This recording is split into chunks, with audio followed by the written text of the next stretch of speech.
ભારતીય જનતા પાર્ટીના 30 વર્ષના શાસનના અંદર જે પ્રમાણે અત્યારે બુલડોઝરની રાજનીતિ હોય, અસાનધારાની વાતો હોય અને સરકાર જે બેફામ સરકારના મંત્રીઓ બેફામ રીતે વાણી વિલાસ કરતા હોય, તેનો જવાબ આપવા માટે ફક્ત અત્યારે એક વોટ આપનો ખૂબ કિંમતી છે।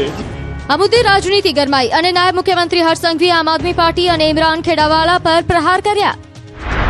ઇમરાનભાઈ હોય કે પછી બીજી અનેક પાર્ટીઓ હોય, આ સૌ લોકોનું ષડયંત્ર કંઈ આજે બહાર નથી આવ્યું। છેલ્લા અનેક દિવસોથી અલગ અલગ માધ્યમો થકી સીધું આ ષડયંત્ર રચવા માટેનો એમનો પ્રયાસ હતો અને એ પ્રયાસમાં એ લોકો સતત આ જ કામગીરી કરતા આવ્યા, પરંતુ સૌ લોકોએ આનાથી સમજવું જોઈએ। તો પૂર્વ ગૃહમંત્રી અને ભાજપના આગેવાન ગોરધન ઝડફિયાએ પણ ઇમરાન ખેડાવાલા પર પલટવાર કર્યો। બુલડોઝર સામે મતદાન કરવાની અપીલને અયોગ્ય ગણાવીને બુલડોઝર ધર્મના આધારે નહીં ગુનાના કારણે ચાલે છે, સાથે જ અન્ય સમાજને બોધપાઠ લઈને વધુ મતદાન કરવા માટે અપીલ કરી।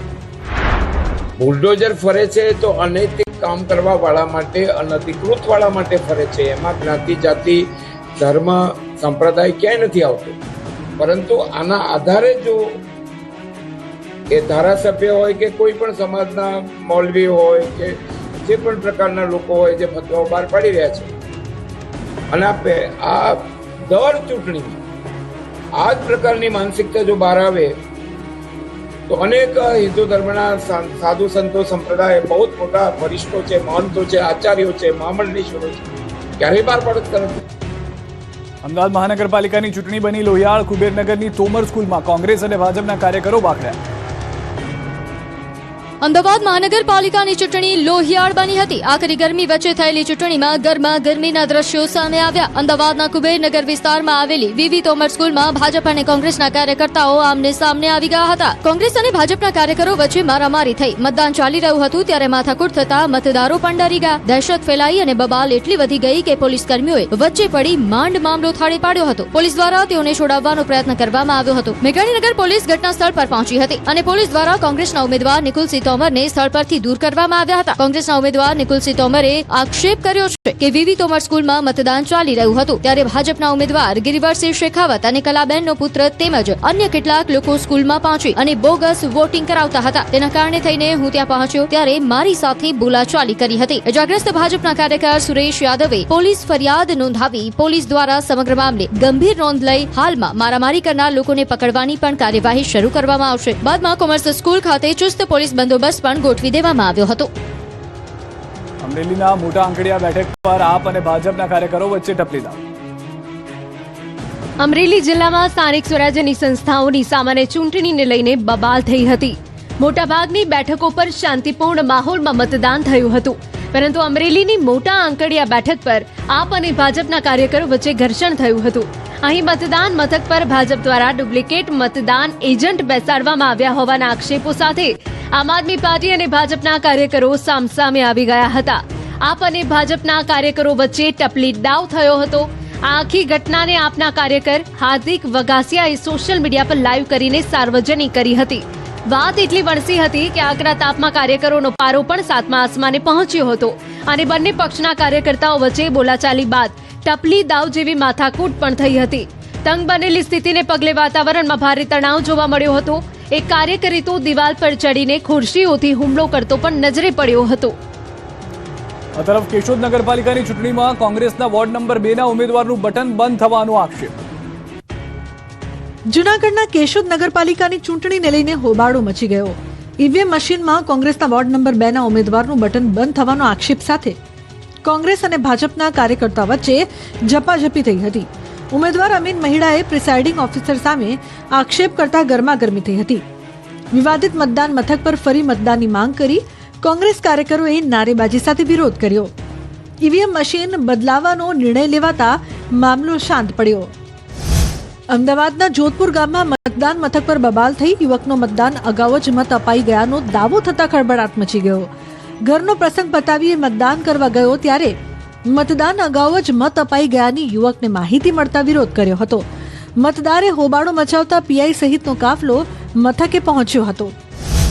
ગાંધીનગરના સરઢવમાં મતદાન મથકે હોબાળો મચી ગયો. મોબાઈલ અંદર લઈ જવા પર પ્રતિબંધને લઈને વિવાદ થયો. બહાર મોબાઈલ રાખવા માટે કોઈ સુવિધા ન હોવાનો આક્ષેપ કર્યો. આ બાજુ જામનગરમાં ઈવીએમ બંધ થયું હતું. વોર્ડ નંબર 7માં બૂથ નંબર 2328માં ઈવીએમ મશીન બંધ થતા હોબાળો મચી ગયો. 1 કલાક સુધી ઈવીએમ બંધ થતા મતદારો મૂંઝાયા હતા. જેકુરબેન સોની કન્યા વિદ્યાલયમાં મતદારોની લાઈન લાગી ગઈ હતી. આ બાજુ મહેસાણા મનપાની ચૂંટણીમાં ઈવીએમ ક્ષતિ થઈ.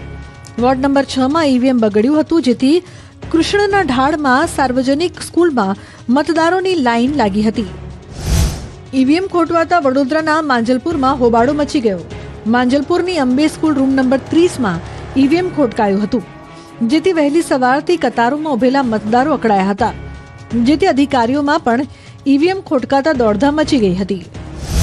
આ બાજુ વડોદરામાં વરરાજાને મતદાન કરવાનો ઉત્સાહ દુઃખમાં પરિવર્તિત થઈ ગયો, કેમ કે વર કન્યા લગ્ન કરી લગ્નના જ કપડામાં મતદાન કરવા વોર્ડ 3ના ફતેગંજ વિસ્તારમાં નવયુગ સ્કૂલમાં પહોંચી તો ગયા, પરંતુ બૂથ પર મતદાર યાદીમાં યુવકનું નામ જ ન હોવાથી મતદાન વગર પરત ફરવું પડ્યું હતું. લોકશાહીના પર્વ સમાન સ્થાનિક સ્વરાજની ચૂંટણીનું મતદાન પૂર્ણ થયું. મતદાનમાં લોકોએ ઉત્સાહભેર ભાગ લીધો. સાથે સાથે મતદાન કરવા જતા મતદારોના વિવિધ રંગ પણ ઝીલ્યા. ઉજવાયું લોકશાહીનું મહાપર્વ. ઉત્સાહ અને ઉમંગ સાથે ઝીલાયા મતદાનના વિવિધ રંગ. કોઈ સપ્તપદીના 7 ફેરા પહેલા પહોંચ્યું મતદાન મથકે, કોઈ પહોંચ્યું રજવાડી ઠાઠમાં, કોઈ પહોંચ્યું અનોખી વેશભૂષામાં, કોઈ સહપરિવાર તો કોઈ 4 મહિનાના બાળક સાથે પણ ન ભૂલ્યું મતદાન કરવાની ફરજ. જેન્ઝીએ પણ કર્યું મતદાન, વૃદ્ધોએ પણ કર્યું મતદાન અને સંતોએ પણ મતદાન કર્યું. તો કોઈ એમ્બ્યુલન્સમાં પહોંચ્યું લોકશાહીની ફરજ નિભાવવા, તો 7 સમુદ્ર પારથી પણ મતાધિકારનો ઉપયોગ કરવા પહોંચ્યા મતદાતા. 5 વર્ષે આવતા આ ઉત્સવમાં ભાગ લેવા જોવા મળ્યો અનેરો ઉમંગ. કાળઝાળ ગરમી વચ્ચે પણ ન ઓસર્યો મતદારોનો ઉત્સાહ. એક તરફ મતદાન કરવાનો ઉત્સાહ જોવા મળી રહ્યો છે, તો બીજી તરફ મતદારોની નારાજગી પણ જોવા મળી. અત્યાર સુધી દરેક બેઠક પર ઉમેદવારો ચર્ચામાં રહ્યા, પણ આજે મતદારની જ રહી બોલબાલા. પોતાના મતાધિકારનો ઉપયોગ કરી પોતાના લોક લાડીલા ઉમેદવારને મત આપતા જોવા મળ્યા મતદારો. 15 મનપા, 84 પાલિકા, 34 જિલ્લા પંચાયત અને 260 તાલુકા પંચાયતની ચૂંટણી માટે ઉભા રહેલા ઉમેદવારોનું ભાવિ ઈવીએમમાં સીલ થયું છે. પોરબંદરમાં પ્રથમ વખત મતાધિકારનો ઉપયોગ કરનાર યુવતીએ ભારત માતાના વેશ પરિધાન સાથે મતદાન કરી અને મતદાન જાગૃતિનો સંદેશો આપ્યો હતો. પોરબંદરની નેહાલી સરવૈયા નામની યુવતીને 18 વર્ષ પૂર્ણ થતા તેમણે પ્રથમ વખત મતાધિકારનો ઉપયોગ કરવાનો હોય, આથી આ યુવતીએ ભારત માતાના વેશ પરિધાન સાથે મતદાન કર્યું હતું. યુવતી ભારત માતાના વેશ પરિધાન સાથે મતદાન કરવા માટે મતદાન ખાતે જતા આકર્ષણનું કેન્દ્ર બની હતી. એક જ પરિવારના 26 લોકોનું એક સાથે મતદાન. સુરતના કતાર ગામમાં એક જ પરિવારના 26 લોકો એક સાથે મતદાન મથકે મતદાન કરવા પહોંચ્યા. ડોબરિયા પરિવારના 26 લોકોમાં મતદાનને લઈને અનેરો ઉત્સાહ જોવા મળ્યો. ખાસ વાત તે રહી કે વૃદ્ધ માતા કે જે ચાલી પણ નહોતા શકતા, તેઓ પણ એમ્બ્યુલન્સમાં પરિવાર સાથે મતદાન મથકે પહોંચ્યા હતા. સ્ટ્રેચર પર વૃદ્ધ મહિલાને મતદાન મથકની અંદર મત આપવા માટે લઈ જવામાં આવ્યા હતા. તો આંગણે રૂડો અવસર છે, પણ તેથી મોટો અવસર લોકશાહીનો છે. તેનું મહત્વ આ વરરાજા અને કન્યાએ સમજાવ્યું. લગ્ન માટે માંડવે પહોંચતા પહેલા મતદાન કેન્દ્ર પર પહોંચ્યા હતા. મતાધિકારનો ઉપયોગ કરીને પછી પરણવા માટે વરરાજા અને કન્યાએ પ્રસ્થાન કર્યું હતું. બોટાદમાં લગ્નના દિવસે આ કન્યા માંડવે પહોંચવાની જગ્યાએ પહેલા મતદાન કરવા પહોંચી. તો છોટાઉદેપુરમાં મતદાન કરવા મતદારોમાં ઉત્સાહ ત્યારે બેવડાયો જ્યારે મોદલા ગામની આ દીકરીએ મતદાન કર્યું, જેના આજે લગ્ન છે, પણ લગ્ન પહેલા મતાધિકારની ફરજ નિભાવી. જૂનાગઢના વંથલી તાલુકા પંચાયતની બાલોટ 2 બેઠક પરના ઉમેદવાર છે પ્રીતિ ત્રાંબડિયા, જે જિલ્લાના સૌથી નાની વયના ઉમેદવાર છે અને પ્રથમ વખત જ ચૂંટણી લડી રહ્યા છે. ત્યારે તેમને મતદાન કરી પોતાની જીતનો વિશ્વાસ વ્યક્ત કર્યો હતો.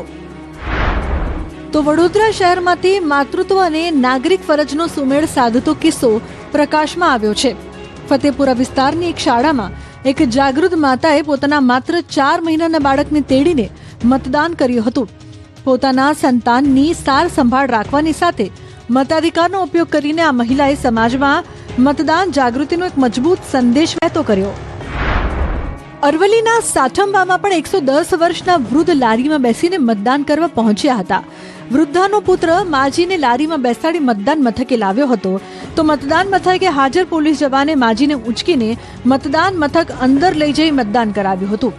110 વર્ષની ઉંમરે વોટ આપીને આ માજીએ સાબિત કર્યું છે કે ઉંમર માત્ર એક આંકડો છે અને રાષ્ટ્ર પ્રત્યેની ફરજ સર્વોપરી છે. અમદાવાદમાં પણ મનપાની ચૂંટણી માટે મતદાનનો માહોલ જોવા મળ્યો. 86 વર્ષના અશક્ત વૃદ્ધે ઉત્સાહભેર મતદાન કર્યું. 100 વર્ષે પણ મતદાન કરવું જરૂરી હોવાનો સંદેશ વૃદ્ધે આપ્યો. બીજી તરફ સામાન્ય લોકો જ નહીં પરંતુ સાધુ સંતોએ પણ લોકશાહીના પર્વમાં ભાગ લીધો હતો. વડોદરાના BAPS સ્વામિનારાયણ મંદિરના સંતોએ એક સાથે મતદાન કર્યું. ટ્રી હાઉસ સ્કૂલના મતદાન કેન્દ્ર પર 50થી વધુ સંતોએ મતદાન કરી પોતાની ફરજ નિભાવી.